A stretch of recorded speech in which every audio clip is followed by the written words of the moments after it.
एक पुस्तक हमने पढ़ी, ज़्यादा पढ़ने का अवसर तो मिला नहीं, अभी अभी 2-3 दिन में ही उसको मैंने देखा। युग पुरुष तुलसी।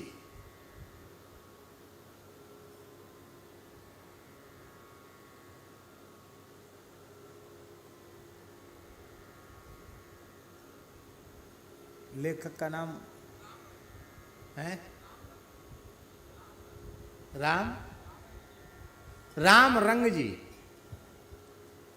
लेखक राम रंग जी बहुत अच्छी पुस्तक लिखी, 2 खंडों में है। तुलसीदास जी का चरित्र, युग पुरुष तुलसी। उसमें महाराज हनुमान चालीसा के प्रादुर्भाव की विचित्र कथा, हनुमान चालीसा तुलसीदास जी ने कैसे प्रकट किया, इसकी विचित्र कथा। ये अभी 3-4 दिन पहले रमण रीति वाले महाराज जी ने दिया था, बोले इसको देखिए आप एक बार। आज वो ग्रंथ मैंने उनको वापस पहुंचाया देख करके।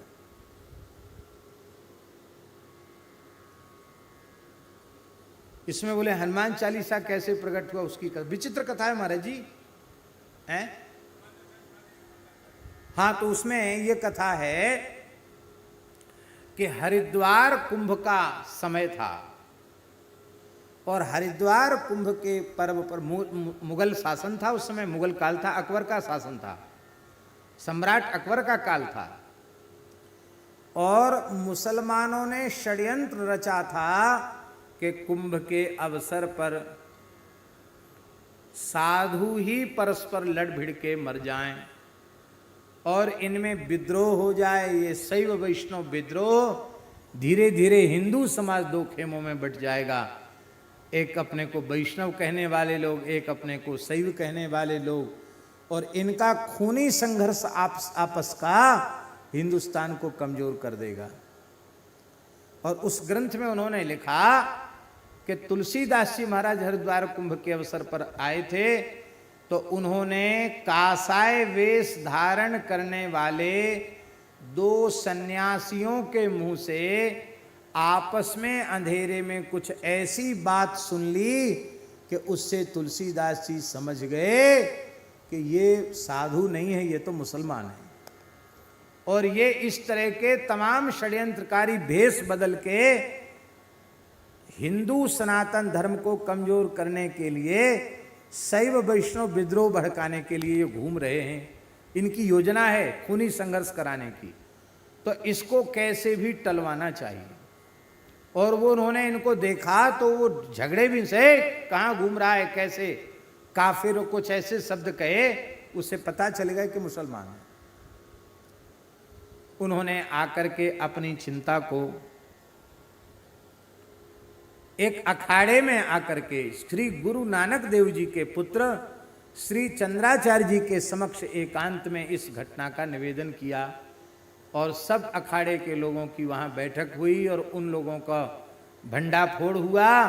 और उनका षड्यंत्र था, पूरे हिंदू समाज में ये प्रचार किया जा रहा था कि ये साधु महात्मा सब तुम्हारा कुछ नहीं करेंगे, हमारा 41 कोई 41 होता, उनमें 41 बोले 41 का जो मंत्र जब हम पढ़ेंगे तो कौन सी दैवी शक्तियाँ आकर के और तुमको तबाह कर देंगी।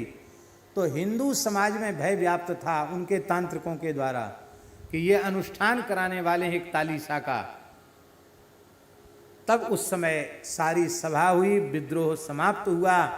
और उस समय श्री चंद्राचार्य जी महाराज ने कहा कि अब इस 41 के षड्यंत्र को विफल करने के लिए कोई दिव्य स्तोत्र आपको प्रकट करना चाहिए, जिससे हिंदू पढ़ें तो उनमें शक्ति आवे। साधु संत के तुम रखवारे, असुर निकंदन राम दुलारे। हाँ, भूत पिशाच निकट नहीं आवे, सब दैवी शक्तियां भाग जाएंगी, महावीर जब नाम सुनावे। और भाव समाधि में चले गए श्री चंद्र जी महाराज, और उन्होंने कहा कि ये कार्य तुलसीदास जी आपके द्वारा होना है। गोस्वामी जी ध्यानस्थ हुए, हनुमान जी का ध्यान करते करते हनुमान जी का आवेश उनमें हो गया, उछलने कूदने लगे, तमाम फल रखे थे उन फलों को पा गए, हनुमान जी का आवेश हो गया। फिर गंगा जी में कूद गए उस समय लोगों ने कहा तुलसीदास जी में तो ऐसा कभी नहीं होता था। चंद्राचार्य जी ने कहा कि ब्रह्मवेला में इस मुहूर्त में एक दिव्य स्तोत्र प्रकट होने वाला है, लोग तैयार हो जाएं, क्या इनके मुंह से निकलने वाला है। उस समय तुलसीदास जी महाराज के मुख से भावावेश में, हनुमान जी के आवेश में ही हनुमान चालीसा निकला, और ये सबसे प्रभावशाली स्तोत्र है। बड़ा बहुत अच्छे ढंग से, हमको तो कम समय मिला पढ़ने का, जल्दी जल्दी पढ़ा, बहुत बड़ा ग्रंथ था तो। और उसमें हनुमान चालीसा की बड़ी सुंदर व्याख्या आई, बहुत सुंदर व्याख्या। तो पढ़ करके भी हमको ऐसा लगा कि ये इतना प्रभावशाली हनुमान चालीसा, जितने चालीसा है ना सबकी दादी अम्मा है हनुमान चालीसा। इसके पहले कोई चालीसा नहीं था, मुसलमानों का इकतालीसा था। इकतालीसा तो पता नहीं कहाँ चला गया, कोई जानता है इकतालीसा? और चालीसा, हनुमान चालीसा के बाद फिर तो कितने चालीसा बने, शिव चालीसा, गायत्री चालीसा, संतोषी चालीसा, गंगा चालीसा, यमुना चालीसा, गिरिराज चालीसा, चित्रकूट चालीसा, गुरु चालीसा, और जिसको जिसकी प्रति श्रद्धा है वो भी लोगों ने चालीसा बना दिए, अमुक जी का चालीसा, अमुक जी का चालीसा। चलो ठीक है, तो सब चालीसाओं की दादी अम्मा है हनुमान चालीसा, इसी से सब चालीसा प्रकट हुए। बोलो भक्तवत्सल भगवान की। तो गोस्वामी जी ऐसे नहीं है कि भजन न करते हो, बहुत बड़े नाम जापक हैं गोस्वामी जी। बहुत बड़ा कार्य हिंदू वैदिक सनातन संस्कृति के संरक्षण का बहुत महनीय कार्य गोस्वामी तुलसीदास जी के द्वारा संपन्न हुआ है। रामचरितमानस उन्होंने लिखा, किसकी कृपा से लिखा? नाम की कृपा से। यही मह रघुपति नाम उदारा,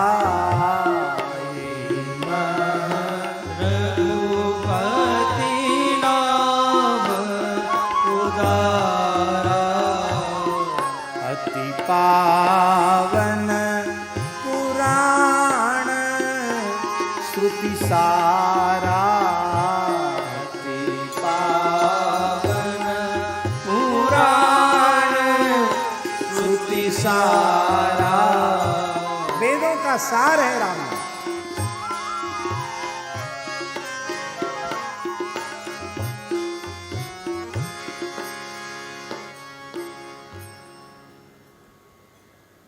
मानस जी की रचना किस काल की है? संबत 1631 करहु कथा हरिपद्धर सीसा, नौमी भौम बार मधुमासा, अवधपुरी यह चरित प्रकाशा। गोस्वामी जी स्वयं मानस जी में लिख रहे हैं। संबत 1631 में रामचरितमानस प्रकट हुए।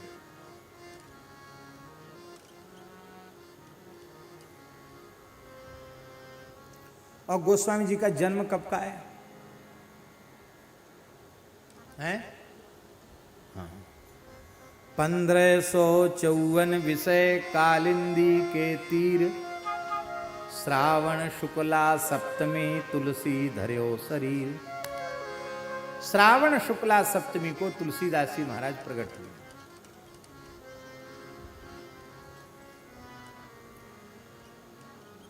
(1554) में। अब 1554 से 1631 के बीच का समय कितना है? 77 वर्ष है ही, ठीक है। 77 वर्ष हुआ। 77 वर्ष की आयु में रामचरितमानस लिखा उन्होंने। उसके पहले सारे भारतवर्ष के तीर्थों की 3 बार पैदल यात्रा की, पूरे भारतवर्ष की, हिमालय से कन्याकुमारी तक पूरी धरती की, भारत की 3 बार परिक्रमा की उन्होंने।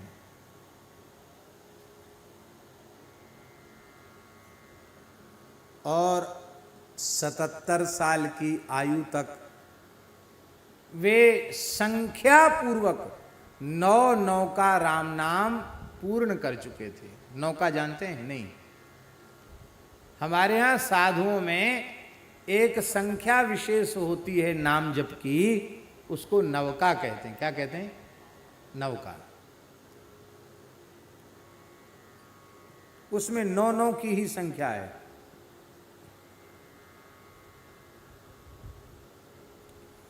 99 करोड़, 99 लाख, 99,999। फिर से सुन लो, 99 करोड़, 99 लाख, 99,999। कितने 9 हो गए? 9 हो गए। ये 9 का हो गया। ऐसी संख्या पूर्वक उन्होंने 9 का राम नाम से भरे थे। कितने? 9। अब इसका 9 से गुणा करो, हैं? अब गोपाल जी कह रहे हैं झूठ हो तो ये जाने, ये कहते 9 अरब में 9 कम। इतनी बड़ी संख्या में नाम जप किया था 77 वर्ष की आयु तक। इसलिए कथा सुनना जरूरी है। लोग कहते हैं हमने 13 करोड़ जप लिया, हमने 1 अरब जप। क्या जप लिया तुमने? क्या लिख लिया तुमने? क्या जप लिया तुमने? अरे तुमने एक भी नहीं जपा, एक नाम भी निकल रहा है। ये हरि गुरु संतों की कृपा से निकल रहा है। हमारी सामर्थ्य एक नाम भी लेने की नहीं है। कहां से आई सामर्थ्य? नाम लेता नहीं है कोई, भगवान भला कोई पैदा करता है भगवान को। क्या भगवान खुद ही प्रकट होते हैं? ऐसी नाम साक्षात नामी का स्वरूप है। नाम भी स्वयं ही कृपा पूर्वक जिह्वा पर प्रकट होता है। नाम लेने की सामर्थ्य किसी की नहीं। हम नाम नहीं लेते हैं, नाम महाराज कृपा करके प्रकट होते हैं। राम राम सीताराम राधे श्याम के रूप में नाम महाराज प्रकट होते हैं। नाम कौन लेगा?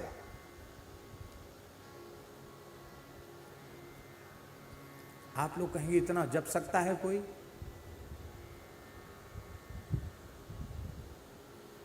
इनके चांद गोटिया जी के पिताजी का क्या नाम था? बजरंग लाल जी नाम था। क्या नाम था? क्यों है? क्या? बजरंग दास जी, बजरंग लाल जी। सेठ जी ने उनको कहा था कि तुम नाम जप की संख्या लिखा करो डायरी में। तो जपते तो वो पहले से थे, पर जब से सेठ जी ने कहा तब से उन्होंने लिखना शुरू किया था। और परम श्रद्धेय स्वामी श्री राम सुखदास जी महाराज को ये जानकारी थी कि सेठ जी ने नाम जप की संख्या लिखने की आज्ञा इनको दे रखी है। तो जब बजरंग लाल जी का शरीर शांत हो गया तो स्वामी जी पधारे और स्वामी जी ने कहा हम उनके नाम जप संख्या की डायरी देखना चाहते हैं। तो 400 करोड़ और जाने कितने लाख, माने ऐसा समझ लो कि 4 अरब से ऊपर नाम जप थोड़ी समय में उन्होंने जपा था। कितना? 4 अरब से ऊपर। तो एक गृहस्थ वैश्य गीता प्रेस में सेवा करते हुए, संस्था का काम करते हुए 4 अरब नाम जप सकते हैं। मनमानी क्रिया से सत्य बोलते थे वो, सामान्य व्यक्ति नहीं थे। तो भैया फिर तुलसीदास जी महाराज 9 अरब जप लें, इसमें कौन सा आश्चर्य है? चलो आपको आश्चर्य लगेगा। हमारे लिए तो हमारे पूज्य गुरुदेव, उनसे बड़ा प्रामाणिक और कौन होगा? महाराज जी जिनको अपने मित्र भाव से मानते थे और जो महाराज जी को गुरु भाव से मानते थे, ऐसे परम श्रद्धेय चित्रकूट वाले पुजारी जी, पुजारी श्री रामचंद्र दास जी महाराज, मैथिली गली चित्रकूट। ये शायद बात सबको जानकारी में नहीं होगी, लेकिन चित्रकूट में रहकर श्री पुजारी जी ने 7 अरब राम नाम का जप किया था। कितना? तो जिन महात्मा का हमने दर्शन किया, जिन्होंने 7 अरब नाम का जप किया, उन महात्मा का हमने दर्शन किया तो तुलसीदास जी 9 अरब जप लें तो इसमें कौन सा आश्चर्य है भैया।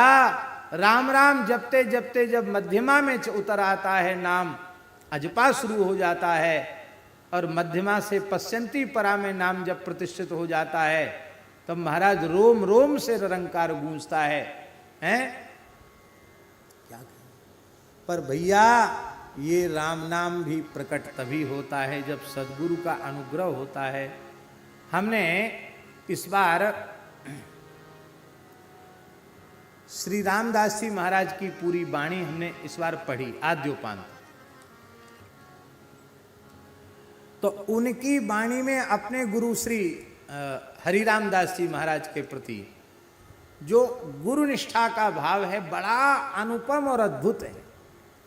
और वैसे ही उनके शिष्य रामदास जी के शिष्य दयालदास जी महाराज में दयाल जी महाराज में भी अपने गुरु श्री रामदास जी और गुरु के साथ साथ पिता भी हैं, पर पिता के प्रति पूर्ण सदगुरु का भाव होना ये बहुत ऊंची चीज है, सामान्य चीज नहीं है, अद्भुत। हमारी समझ में ये आया कि इन संतों के भीतर जो कुछ भी प्रकट हुआ यह केवल और केवल इनकी आचार्य निष्ठा का परिणाम। नाम जिनकी कृपा से मिला है, यदि उनके प्रति आपकी पूर्ण निष्ठा हो गई तो नाम की सहज कृपा आपको प्राप्त हो जाएगी। और उनके प्रति आपने 3 2 5 किया तो जय सिया राम, फिर तो खाली चर्चा ही करते रहो, फिर कुछ नहीं होगा। बोलो भक्तवत्सल भगवान की जय। जय जय श्री राधे। तो कहते हैं ये गोस्वामी जी की दीनता है कि गुरुजी ने केवल हमको राम राम करो इतना ही काम सौंपा था, लेकिन हम तो ऐसे विलक्षण हैं कि हम तो राम राम भी ठीक से जप नहीं पाए। कभी जप लेते हैं, कभी मन लगता, कभी मन नहीं लगता है। लेकिन हमारे सरकार कितने दयालु हैं, ऐसे कभी कभार धोखे से बिना भाव के भी जो राम राम कर लेते हैं, उनको रोटी लुगानी के राखे आगे हूँ की बेद भाके। रोटी लुगानी के राखे आगे हूँ की बेद भाके। भलो है तेरो आते आनंद, भलो है तेरो आते आनंद।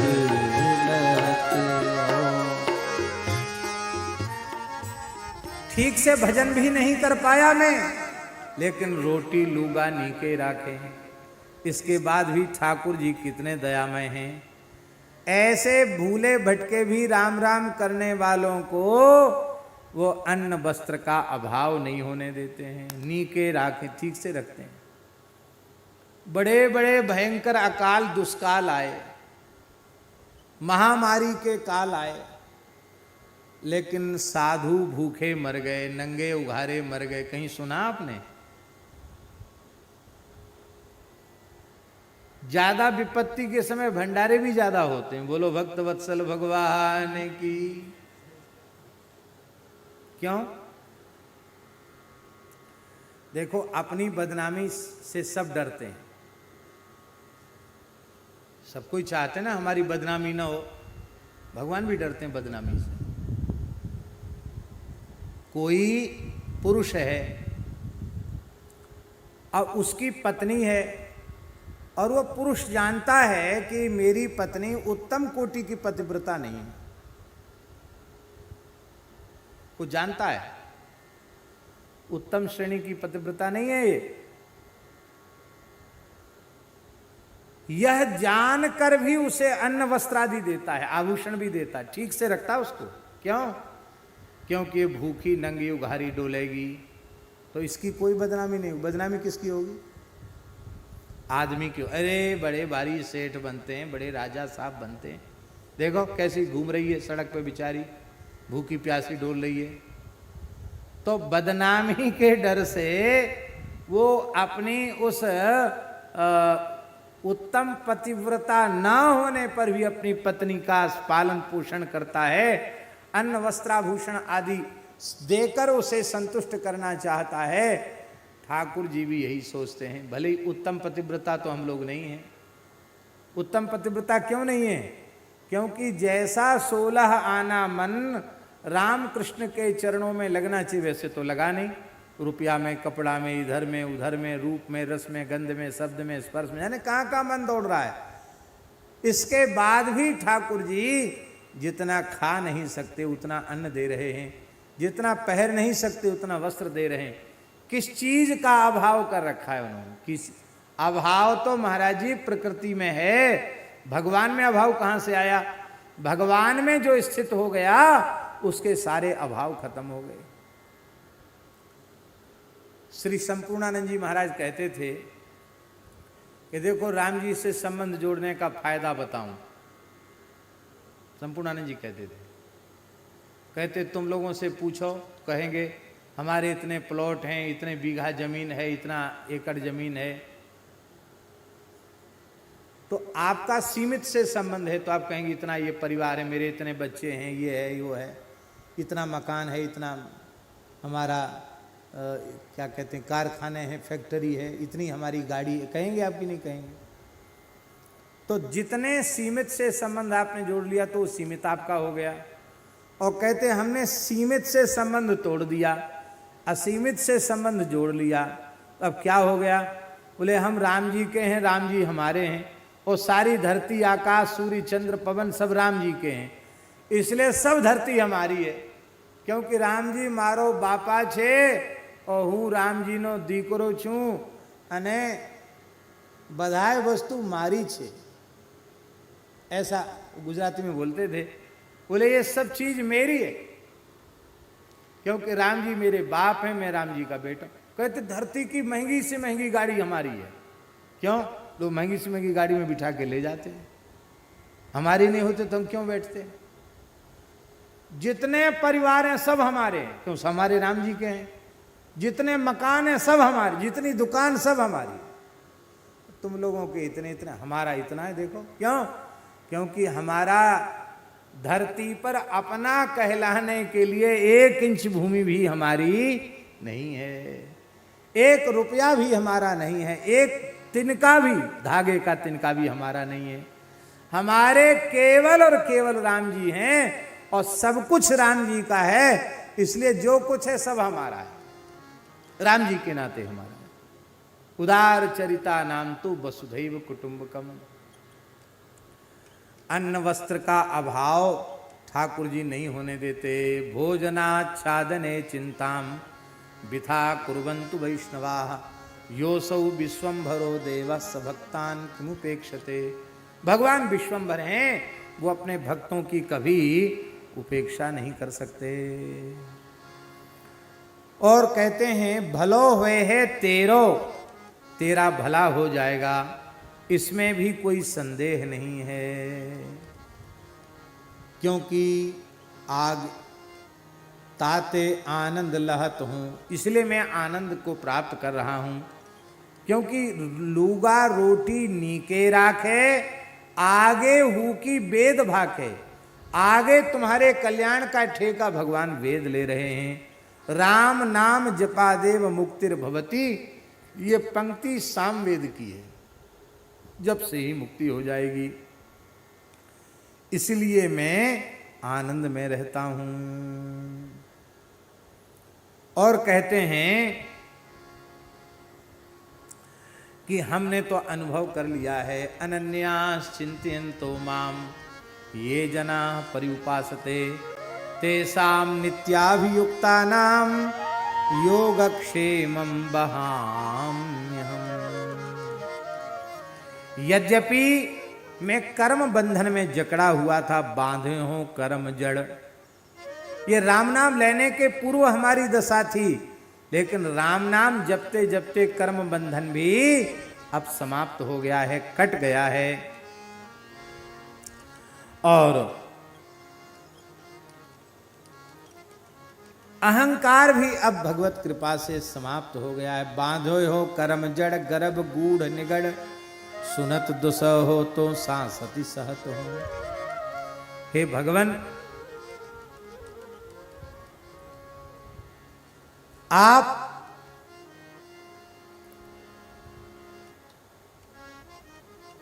ने बड़ी कृपा की है। आपने सद्गुरु रूप से पधार करके अपना नाम प्रदान करके मेरे जैसे अनाथ के अनाथत्व को दूर कर दिया। हे कोशलेश, हे कृपा सिंधु, मैं बहुत कष्ट सह रहा था, लेकिन आपने अपने पवित्र नाम का उपदेश दे करके मुझे इससे बचा लिया। लीनो छीन दीन देखो दुरित दातो, मैं पापों से जला जा रहा था। हे भगवान, अब मैं आपका हो गया हूँ। अब जब आपका हो गया हूँ तो अब मेरी लाज भी आपको ही रखनी है, क्योंकि मेरो को नाही, मेरो को कहूँ नाही चरण गहत हूँ। मैं आपके चरणों को छू करके, आपके चरणों की शपथ लेकर कह रहा हूँ कि इस पूरे विराट ब्रह्मांड में, मेरे जीवन में आपके अतिरिक्त मेरा कहलाने के लिए कोई दूसरा है ही नहीं। ये सबसे ऊंची बात है। मेरे तो गिरधर गोपाल आप भी कह सकते, मीरा जी ने कहा तो, पर दूसरों न कोई, ये ईमानदारी से कहने वाली मीरा बाई है। यही बात तुलसीदास, मैंने राम जी आपके चरणों की शपथ लेकर कहता हूँ, दूसरे के लिए भले ही कोई दूसरा कुछ भी हो, पर मेरे लिए तो आपके चरणों के अलावा और कोई दूसरा नहीं है। सब कुछ मेरे जीवन में आप ही हैं। तो मीजो गुरुपीठ अपनाई गही बाह बोल, सेवक सुखद सदा बिरद बहत हूँ। गुरु जी ने पीठ पर प्रेम की थपकी दी, मीजो पीठ, धौल दिया पीठ पर, थाप दिया और कहा कोई चिंता मत करो, जब तुमने स्वीकार ही कर लिया कि मैं शपथ पूर्वक कहता हूं कि मैं केवल राम जी का हूं, तो राम जी का होने से ही तुम्हारा काम बन गया। क्योंकि जो भगवान का हो जाता, भगवान उसका हाथ पकड़ लेते हैं। अथवा गुरु रूप श्री राम जी ने, अथवा राम रूप श्री गुरु जी ने हमारी पीठ पर आश्वासन का करकमल पधराया, मेरा हाथ पकड़ लिया, और वे हाथ कभी छोड़ने वाले नहीं हैं। लोग हमें पोच कहें, नीच कहें, धूर्त कहें, कुटिल कहें, मेरी निंदा करें, तुलसीदास जी महाराज कहते इसका न तो हमें शोक है और ना ही इसका हमें संकोच है। हम बुरे से बुरे हैं तो भी आपके हैं, और हम अच्छे से अच्छे हैं तो भी आपके हैं। क्यों हमें सोच संकोच क्यों नहीं है? बोले ब्याह ना बरे की जाति पाति ना चाहत हूं। अब हमको किसी से बेटा बेटी तो ब्याहना नहीं है कि तुम्हारा कौन सा गोत्र है, कौन सा प्रवर है, तुम किस श्रेणी के ब्राह्मण हो, तो अब जात पात से भी हमको कोई लेना देना नहीं है। ब्याहना बरे की जाति पाति न चाहत हूं। जब हम किसी के माने लौकिक कोई व्यवहार हमें करना ही नहीं है, तो जाति पाति से हमको लेना देना क्या है? अब ये जाति पाति वाली बात भी बड़े विस्तार से कहने योग्य है, आज समय नहीं है, इसलिए हम उसको नहीं कहना चाह रहे हैं, पर संकेत में तो हम कहना ही चाहेंगे। जाति शब्द का संस्कृत अर्थ है जन्मना या प्राप्यते सा जाति ही। जो जन्म से ही प्राप्त हो जाए उसको जाति कहते हैं। जाति शब्द संस्कृत का है, और संस्कृत में प्रत्येक शब्द का अर्थ, कौन उसकी प्रकृति है, कौन उसका प्रत्यय है, तो जाति शब्द का अर्थ यही है। वर्ण व्यवस्था वैदिक सनातन व्यवस्था है, उसका कहीं निषेध नहीं है, पर जो हम विशेष बात कह रहे हैं वो ये है कि किसी ने उत्तम से उत्तम वर्ण में जन्म लिया हो और उत्तमता के कोई आचरण उसके जीवन में न हो। जो नहीं खाना चाहिए वो खा रहा है, जो नहीं पीना चाहिए जो पी रहा है, जो नहीं करना चाहिए वो कर रहा है, जहां नहीं जाना चाहिए वो वहां जा रहा है, जो नहीं सोचना चाहिए वो सोच रहा है, एकदम स्वेच्छाचारी उटपटांग आचरण कर रहा है। तो भले ही चाहे जितने उच्च कुल में जन्म ले ले, वो उच्च कुल का जन्म उसके क्या काम आएगा। और भले ही किसी ने निम्न से निम्न कुल में जन्म लिया हो, पर ईमानदारी से भगवत शरणागति स्वीकार करके हरिनाम का जप करने लग जाए तो महाराज क्या कहना। यवन कुल में पालित पोषित नामाचार्य श्री हरिदास ठाकुर, क्या सम्मान था उनका। भक्तराज प्रहलाद जी कहते हैं, विप्रात विशद गुणयुता दरविंद नाभ पादार बिंद विमुखात स्वपचम वरिष्ठम। हमारा गढ़ा हुआ श्लोक नहीं है, भागवत जी का श्लोक है। प्रहलाद जी कह रहे हैं 12 गुणों से अलंकृत ब्राह्मण यदि भगवान की भक्ति से विमुख है तो उस विमुख ब्राह्मण की अपेक्षा वह शरणागत चांडाल स्वपच श्रेष्ठ है, जिसने मन वाणी क्रिया से भगवान के चरणों में अपना समर्पण कर दिया, वो श्रेष्ठ है। क्योंकि भगवत शरणागति के बल से, भजन के बल से वह स्वपच स्वयं भी पार उतर जाएगा, अपने पितरों को पार उतार देगा, अपने कुल खानदान को भी पार उतार देगा। व्यक्ति ऊंच नीच नहीं है, उच्च से उच्च व्यक्ति भी भजन नहीं करता तो वो नीच ही।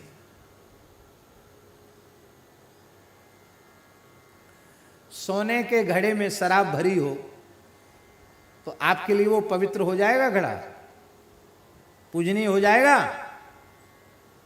और मिट्टी के कलश में गंगा जल भरा हो तो आप सिर पे रखेंगे कि नहीं, परिक्रमा करेंगे कि नहीं। आपका जन्म तो सोने के घड़े जैसा है, लेकिन उसमें विमुखता की मदिरा भरी हुई है तो आपका कोई आदर नहीं है। मिट्टी का घड़ा है, आहा धन्य है। रैदास जी महाराज चर्मकार कुल में उनका जन्म हुआ, लेकिन धन्य है। नाभाजी महाराज कहते हैं, क्या कहना, वर्णाश्रम अभिमान तज, वर्णाश्रम अभिमान तज, पद रज बंदहि जासुकी, संदेह ग्रंथि खंडन निपुण, वाणी विमल रैदास की। रैदास जी की भक्ति का दर्शन करके बड़े बड़े काशी के लोग वर्ण आश्रम की का अभिमान त्याग कर जिस मार्ग से कीर्तन करते हुए रैदास जी निकलते थे, उस मार्ग की रज को अपने मस्तक पर चढ़ाते थे। हमें भी भगवान का प्रेम मिल जाए, हम भी धन्य हो जाए। हरिराम व्यास जी महाराज प्रकांड विद्वान थे, हमारे वृंदावन के रसिकाचार्य। वे व्यास वाणी में कह रहे हैं, बोले हमारी समझ में आ गया भगवान के भजन से कल्याण होगा, कोरे जाति के अहंकार से कल्याण नहीं होगा। वे कहते हैं, व्यास ही बामन मत गिनो। पवित्र शुक्ल ब्राह्मण थे वो, सनाड्य विप्र कुल में जन्म हुआ था, लेकिन हमको ब्राह्मणों की गिनती में नहीं हम अपने लाना चाहते। व्यास ही ब्राह्मण मत गिनो, तब क्या हो, बोले हरिदासन को दास, मैं तो हरि के दासों का दास हूं। एक जगह लिखते हैं हरिराम व्यास जी, व्यास कुलीनन कोटि मिली, व्यास कुलीनन कोटि मिली, 52 लाख 25 एक भगति रैदास पे तुले न तिनको शीस।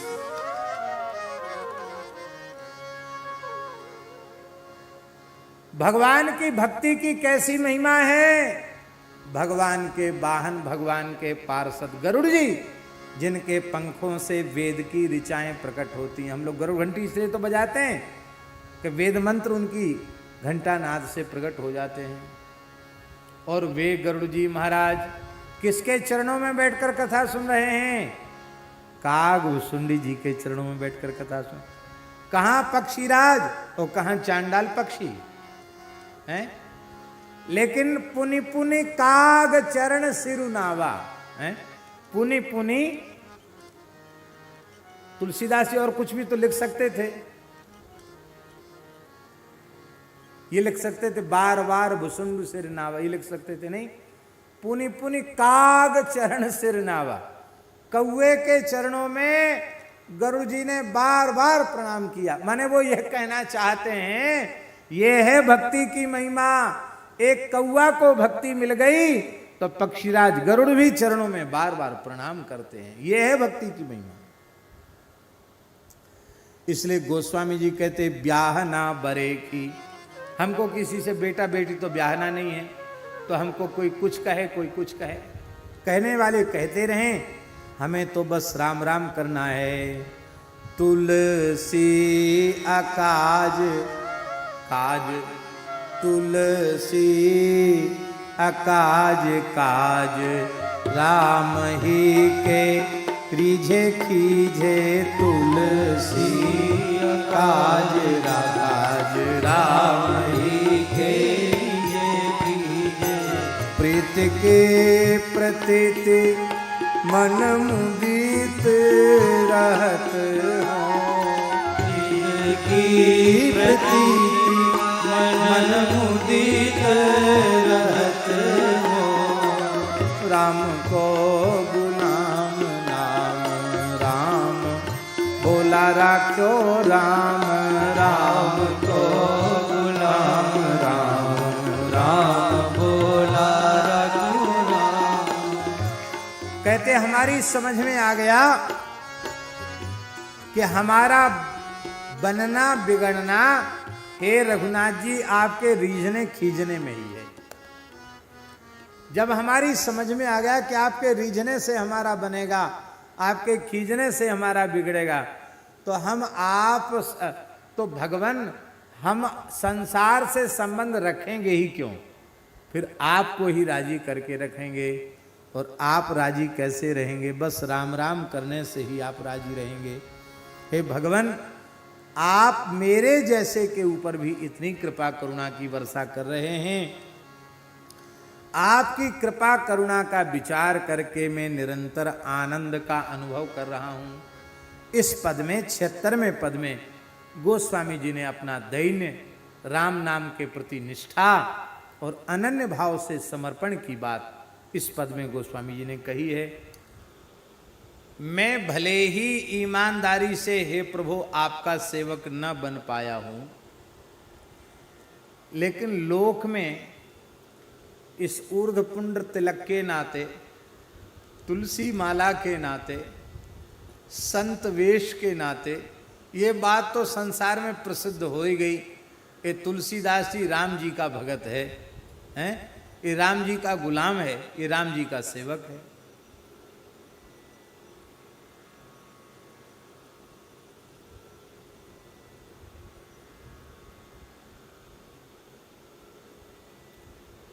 ये बात प्रसिद्ध हो गई। हम नंद सुवन गोपाल के हैं, यह बात जगत को बता चुके। संसार में बात विख्यात हो गई है कि तुलसीदास तो श्री राम जी का गुलाम है, राम जी का सेवक है। तो हे भगवान, मैं राम जी का सेवक ही हूं। क्या अहंकार पूर्वक कह रहे हो? नहीं। गोस्वामी जी मानस जी में क्या कह रहे हैं? बंचक भगत कहाय राम के। हम भगत नहीं, हम तो बंचक भक्त हैं। वंचक माने वंचना करने वाला, ठगने वाला। वंचक भगत कहाय राम के, कहाय राम के, राम जी के कहला कर भी वंचक हैं, ठग रहे हैं।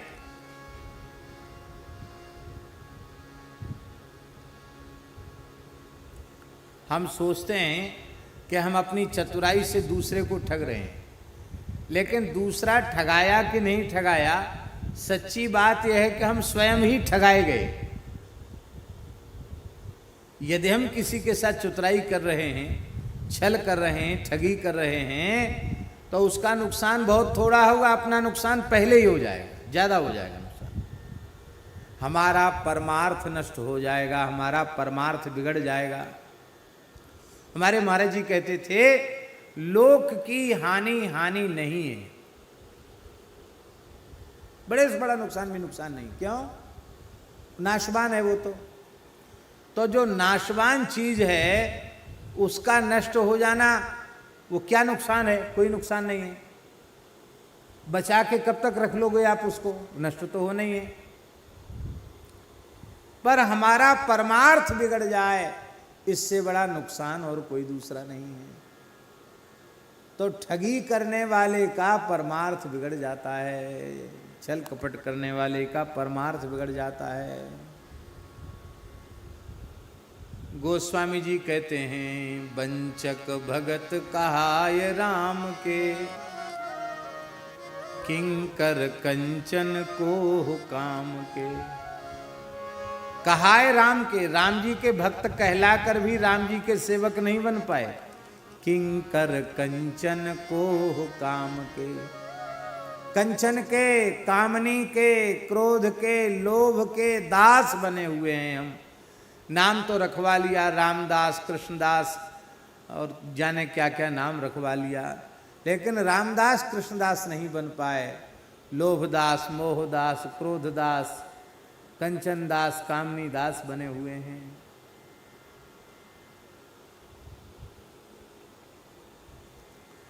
जो अपने अवगुण सब कही हों, बाढ़े कथा पार नहीं लही हों।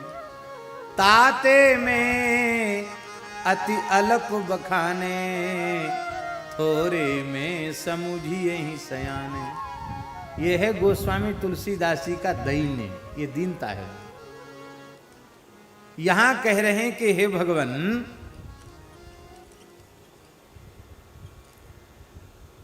भले ही मैं ईमानदारी से आपका सेवक न बन पाया हूं, तो भी तो लोक में यह प्रसिद्धि हो चुकी है कि मैं आपका ही सेवक हूं। इसका मतलब क्या है? मेरी प्रशंसा नहीं है, मेरी प्रशंसा में आपकी प्रशंसा छिपी हुई। अरे भाई, भगवान का भक्त कितना अच्छा होता, अरे वाह, इतना दयावान होता भगवान का भक्त, इतना करुणामय होता भगवान का भक्त, इतना सुंदर होता है, इतना शीलवान होता है, ऐसा। इसमें आपकी वाहवाही होगी, आपकी जय जयकार होगी। और आपका भगत बनने के बाद, आपके नाम से प्रसिद्धि होने के बाद, फिर भी हमारे चरित्र में, हमारे जीवन में सुधार यदि नहीं होगा, तो महाराज फिर तो ये बात बनेगी है? सुधार नहीं होगा तो बदनामी किसकी होगी? अरे भगवान का भक्त होकर ऐसे लोग कहते ना, साधु चोरी करते हुए पकड़ा गया, साधु ऐसा करेगा, लेकिन भैया भेष है तो कहना पड़ेगा। तो अच्छा होगा तो आपकी अच्छाई होगी, और बुरा होगा तो आपकी ही बुराई होगी।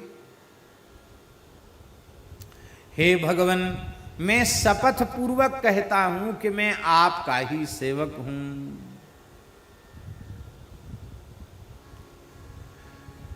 नाम राम बोला,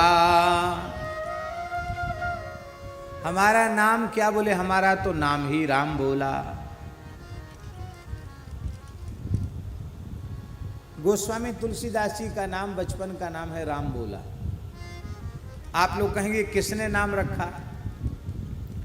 तुलसीदास जी महाराज ऐसे विलक्षण संत हैं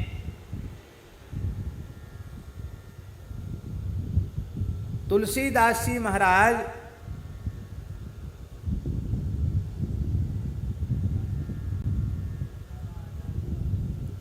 इनको बंद कर देने से हो जाएगा क्या?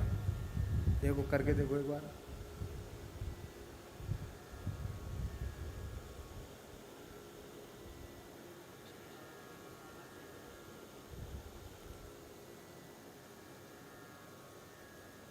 श्री वृंदावन बिहारी। अब बंद हो गई खरखर। बाहर की हवा नहीं, वो कूलर की हवा थी, वो फेंक रहा था जोर से।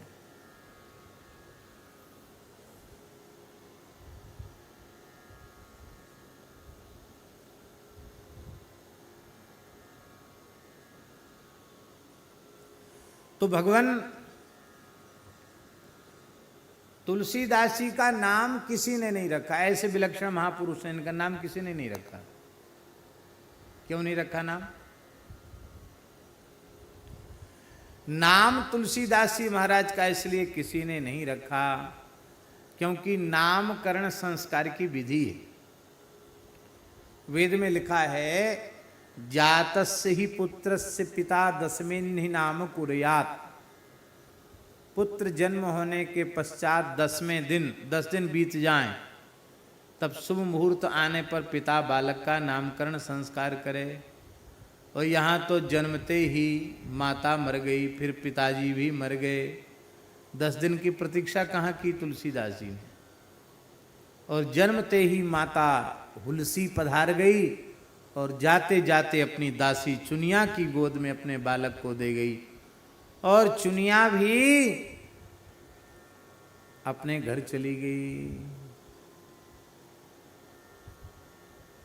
और चुनिया भी चल बसी वहां जान। थोड़े दिनों बाद चुनिया भी मर गई। अब तुलसीदास जी अनाथ बालक की तरफ भटकने लगे। तो नामकरण संस्कार कोई करे ऐसा अवसर ही नहीं आया। तब लोक में तो कुछ न कुछ तो कहना पड़ेगा। क्या कह के बुलावें बालक को? तो राम जी की इच्छा से नाम राम बोला पड़ गया। राम बोला नाम क्यों पड़ा? बोले गोस्वामी तुलसीदास जी महाराज ऐसे अनुपम बालक हैं, ऐसे अद्भुत बालक हैं कि जन्म लेने के पश्चात ये न तो रोए और ना ही हंसे। हंसता तो खैर कोई है ही नहीं, रोते ही हैं सब जन्म लेने के बाद। पर आप रोए भी नहीं, हंसे भी नहीं। आपने स्पष्ट उच्चारण राम नाम का किया। राम राम राम। आपके मुख से राम नाम का स्पष्ट उच्चारण हुआ। और जन्मते ही आपके मुख में 32 दांत थे। तो ऐसी कोई अनहोनी घटना किसी के साथ घटती है तो वो प्रसिद्ध जरूर हो जाती। अरे आत्माराम दुबे के घर में ऐसा बालक हुआ कि जन्म लेते ही उसने राम राम राम ये बोलना शुरू कर दिया। तो सबसे पहले राम बोला। राम यह शब्द बोला, इसलिए अन्वर्थ संज्ञा, 2 तरह की संज्ञा होती। एक संज्ञा और एक होती अन्वर्थ संज्ञा। अन्वर्थ संज्ञा माने संज्ञा का अर्थ संज्ञा में निहित है। राम बोलने के कारण ही इनका नाम पड़ा, राम बोला।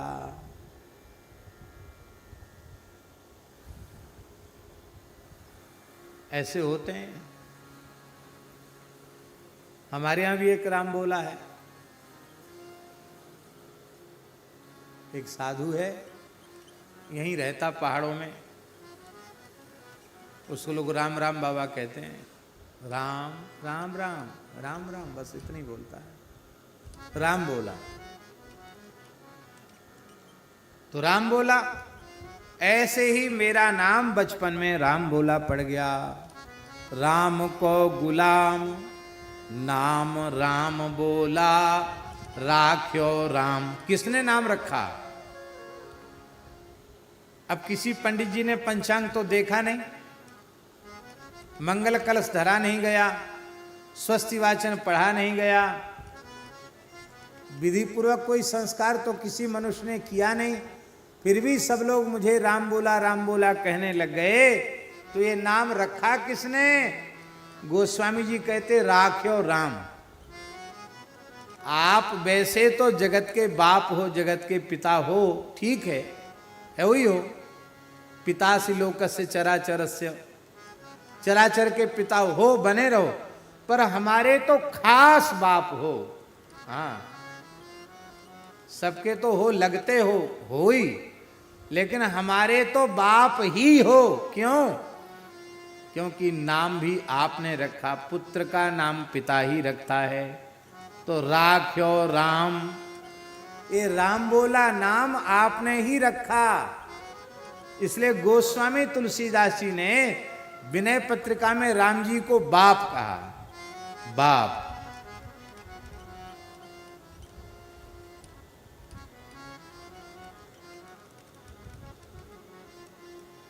विनय पत्रिका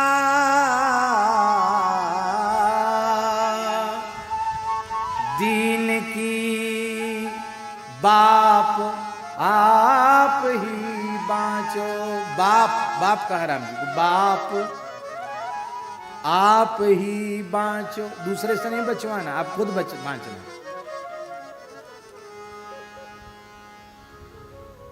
आहा,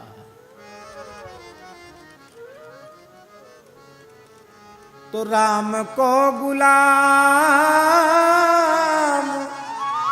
राम ना नाम राम बोला, राख्यो राम। मेरा नाम राम बोला, रख गया।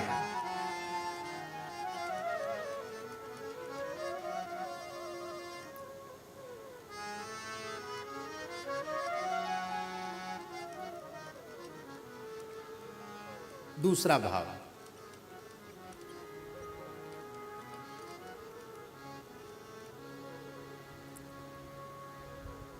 तुलसीदास जी अनाथ बालक के समान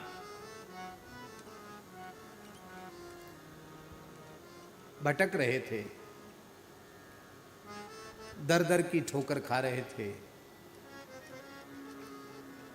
हालत ऐसी हो गई थी कि इस अनाथ बालक की दीन दशा को देखकर निष्ठुर वज्र हृदय लोगों के हृदय में तनिक दया भी नहीं आती। और कितनी पीड़ा बचपन में अनुभव की है तुलसीदास जी महाराज ने। वो सब कुछ भूल गए, भुला दिया गया, लेकिन बचपन में जो कष्ट के दिन हैं वे तुलसीदास जी को भूले नहीं। उनके काव्यों में यत्र तत्र तुलसीदास जी के मन की पीड़ा उनके काव्य के माध्यम से व्यक्त होती है। इसी विनय पत्रिका में गोस्वामी जी ने कहा, चाटत रहो स्वान पातर ज्यों, कबहु न पेट भरो, सोहो चाखत नाम सुधारस, पेखत परसु धरो, भरोसो जाहि दूसरो सो करो।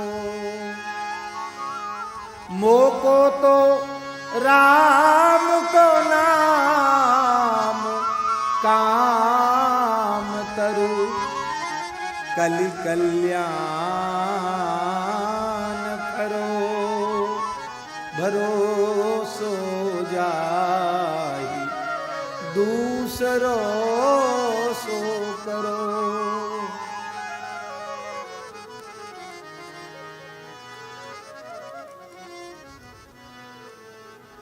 पत्तल चाटने से जैसे कुत्ते का पेट नहीं भरता, तुलसीदास जी कहते अनाथ बालक के समान जब मैं भटक रहा था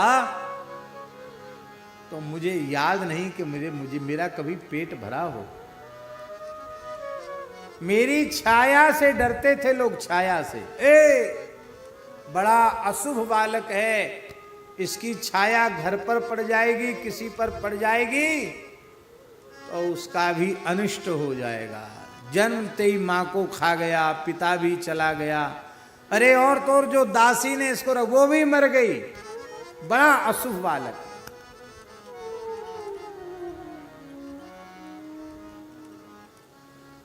हमने तो ऐसा सुना है महाराज कि एक बार तुलसीदास जी को कई दिन बीत गए बिना खाए पिए, और अब लगता था कि बालक मरणासन नहीं है, मर जाएगा बिना खाने पीने के अभाव में। तो भूत भावन विश्वनाथ जी के हृदय में करुणा उदित भई और उन्होंने भगवती जगदम्बा अन्नपूर्णा पार्वती को आज्ञा दे करके भेजा, जाओ इस बालक के द्वारा जीव जगत का बड़ा हित होने वाला है, इसको कुछ खिला पिलाकर, इसको वात्सल्य देकर इसके प्राणों की रक्षा करो। वृद्धा ब्राह्मणी के रूप में भगवती जगदम्बा अन्नपूर्णा ने आकर गोद में बिठाकर रोते हुए बालक को खीर खिलाई अपने हाथ से। इसलिए बहुत कृतज्ञ हैं अन्नपूर्णा विश्वनाथ जी के प्रति, प्राण ही हमारे बचाए इन्होंने।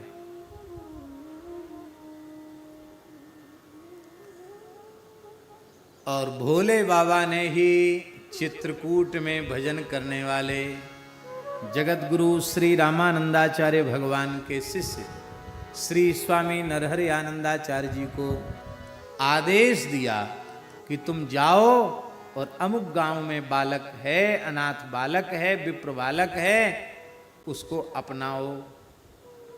तो आपने बालक को अपनाया, और अपनाया तो नाम राम बोला राख्यो राम। या राम जी ने रखा, राम जी ने रखा तो क्या राम जी प्रत्यक्ष नाम रखने आए? नहीं आए। राम जी प्रत्यक्ष नाम रखने नहीं आते हैं, पर राम जी सदगुरु के रूप में नाम रखने आते हैं। दीक्षा में 5 संस्कार होते हैं महाराज जी। तापम पुंड्रस्तथा नाम मंत्रो माला च पंचमः अमीहि पंच संस्काराः परमैकान्त्य हेतवः। ये 5 संस्कार जीव को परमैकांति भगवान का भक्त बनाने वाले। कौन कौन संस्कार? तापम तप्त छाप, पुंड्रम ऊर्ध्वपुंड्र, तापम पुंड्रस्तथा नाम नाम, रामदास, कृष्णदास, गोविंददास, माधवदास, ये सब नाम।